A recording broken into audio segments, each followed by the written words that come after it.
tolluwaay réew mi économie xool yan yoon la nga mën a jaar ba génne Sénégal ci jafe-jafe gi mu nekk mais malheureusement le débat est surtout dominé par xam nga même dans les plateaux de télévision man yàlla dimbali na ma ba musul xew xëy na ci sama plateau mais dans d'autres télévisions wala ou dans d'autres plateaux da ngay gis ay acteurs di joxante ay kaddu ci yenn ci ay mbir yi nga xam ne moo ñu yóbbee tey aujourd'hui ñu convoqué le journaliste Madiambal Diagne ginnaaw tweet bi mu ci def aujourd'hui CNRA génn di dànqaafu TFM bi nga xam ne aujourd'hui jàpp na ne li muy bàyyi yooyu muy jàll dafa bari est-ce que débat bi waroon na toll fi mu toll tey. waaw tout à fait li nga soulever c'est important niveau de débat bi ñuy offrir souvent sur les plateaux nekkul à la hauteur des enjeux et des défis de l'heure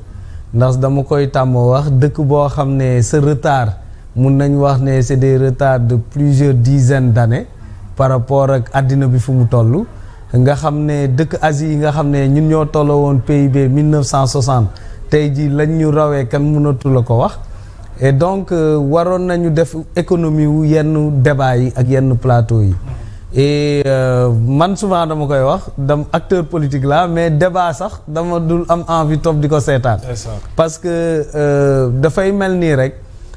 li intéresse souvent yenn journalistes yi wala yenn hommes de médias yi mooy jàkkaarloo affrontement waxante lu ñaaw lii am ci plateau yi pour am buzz wala am benn genre nombre de vues te loolu jamono jiñ toll war nañ ko éviter parce que aussi dañoo war a servir d'exemple à notre jeune génération nee nañ population bi ñi am moins de 35 ans daanaka 75% lañ donc ñoo ëpp fop ñoo xam ne dañ leen war a jox éducation war leen transmettre des valeurs mais bu ñu seetaanee plateau boo xam ne la fa am yëpp xar-xarante la te aussi li may déplorer parce que invité wala chroniqueur mun na commencer jàdd yow xam naa bu amoon di nga ne non Mad wala Kébé recadrer tuuti mais je peux pas comprendre une émission boo xam ne c'est très bien suivi par les Sénégalais quand les choses commencent à déraper du ñu arrêter surtout le chroniqueur parce que on peut dire que le journaliste est plus proche du chroniqueur quand le chroniqueur fait des attaques yoo xam ne wóor na la ne mu ngi dévier du sujet principal mu ngi dugg ci sujet yu sensible na la xotti wormawu invité bi wala chefu invité bi mais nga arrêté ko. sauf que chroniqueur bi moom la ñu njëkk a attaqué en fait dans ce cas de figure. bon oui et il a répondu aux attaques. J'ai suivi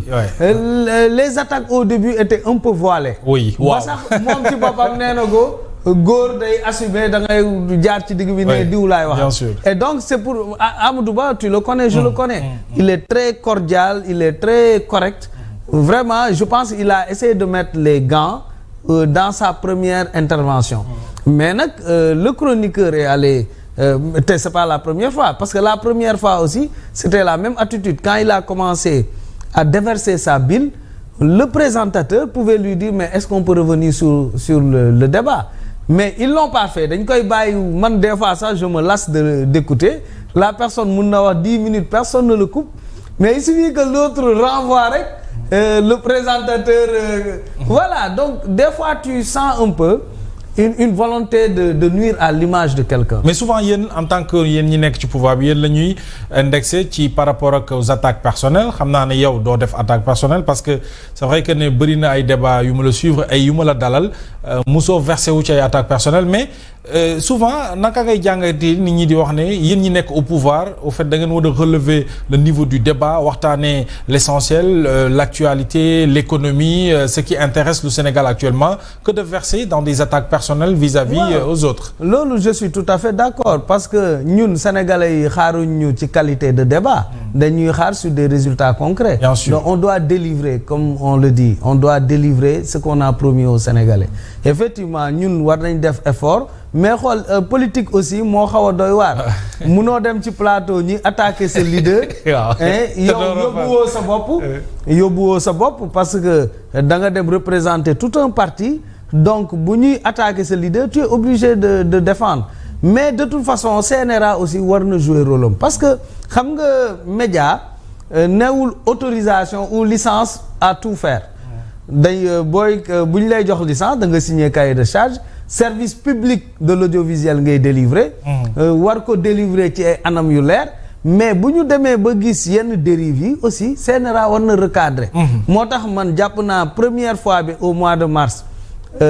defoon na mise en demeure. cette fois-ci mu defaat mise en demeure par rapport à la même émission et par rapport au même chroniqueur. TFM aussi ñoo war a jël seen responsabilité c'est pas agréable toog fii di wax ci beneen chaîne mais ñoo war a jël aussi leur responsabilité. Il ne faut pas que les gens aient l'impression que organe de presse bi ñuy utiliser la pour combattre un régime loolu baaxul te ça ne répond pas au cahier de charge pour lequel ils ont eu la licence de service public. Et donc il faut que les gens reviennent à des débats sereins ñu waxtaane économie. Pouvoir bi aussi apaiser la tension. Dialogue am à tous les niveaux, au niveau des acteurs de presse, au niveau de la justice peut-être di nga ci ñëw. À tous les niveaux parce que ñun ñoo am intérêt réew mi dal pour ñu mun a liggéey. mais bu fekkee ne yow heure boo commencé di liggéey dara ñu ngi lay créer coow fii coow yoo xam ne du la tax avancer. yow yaay jën a perte. comme ni koy wolof di waxee borom càkk du xeex borom baatu neen. C'est exactement ça. Et donc c'est à notre intérêt d'apaiser. Alors Cheikh Bass naka nga jàngatee l'actualité autour de cela aujourd'hui le débat autour peut-être du chroniqueur Badara Gadiaga et Amadou Ba lépp fa la xewee aujourd'hui mu ñu tax yenn ci ay acteurs def réaction ku ci mel ni Madiambal ñu convoqué ko tey heureusement que bàyyi nañ ko mu ñibbi CNRA bi mise en demeure cette TFM alors aujourd'hui loolu ban lecture nga ci am ci surtout bu ñu tollee ci jamono ji nga xam ne jàpp nañu les priorités doivent être ailleurs. waaw jërëjëf man pour man affaire Badara Gadiaga vice-président Amadou Ba dafa doon affaire boo xam ne nii dañ ci war a dem avec objectivité parce que ñi seetaan ñëpp xam nañu ne ki njëkk a mbéj dóor Sénégal nag xamuñu ku fayu ku xamuñu ku dóor ku tooñ ku fayu moom moo njëkk a tëb xam nga attaque personnelle moo baaxul ci dara gis nga nit mën nga wax de façon civilisée wax li nga bëgg a wax correctement même ñun kaw-kaw yii sax duñ def loolu. donc mais yow nga ñëw rek pour commencer faux diplôme mais boo waxee nit ki pour toucher son honorabilité moom dafay tontu te bi mu tontoo aussi malheureusement Amadou Ba c'est un honorable député il est vice-président à l'Assemblée nationale nekkatul dans l'opposition moom moo aggravé situation bi ba doon tontu beneen tontu ba far dugaale ci man pour man am na moo yoo xam ne man mii nga xam ne nekkuma député wala yorewuma caq du ma ko wax parce que jigéen suñu société dafa am cër buñ koy jox. mais bul gis loo xam ne tey jugement bi amul fenn fuñ traité Adji Sarr de nangam comme ni ko Amadou Ba waxee. mais moom daf ko wax ba pare dugalaat boppam ba waxu client. xam nga donc kon moom dans sa réponse moom moo indi coow li moom bu énervement amee moo ko indi parce que attaqué nga nit ki tontu far nga gën a dugal sa bopp donc man pour man jàngat boobu laay njëkk a def mais traité doomu aadama de loo xam ne nii moom fa amul fenn ci jugement bi ci décision de justice bi fu ñu ko def Adji Sarr jigéen la comme ñëpp nañ normal jigéen ñi parce que ñoom ñoo ñu jur te en même temps ñooy suñuy rakk ak suñuy mag ak suñuy leneen. donc je crois que loolu il faut aussi ñu assainir le débat public. ñan ñoo ko war a assainir mais nag xam nga aussi bu fekkente ni yow ki la jiite moom heure bu waxee ay attaques personnelles lay def. gis nga maat mënuma ko laalaale ci wax ji parce que position dafa doon position boo xam ne ni.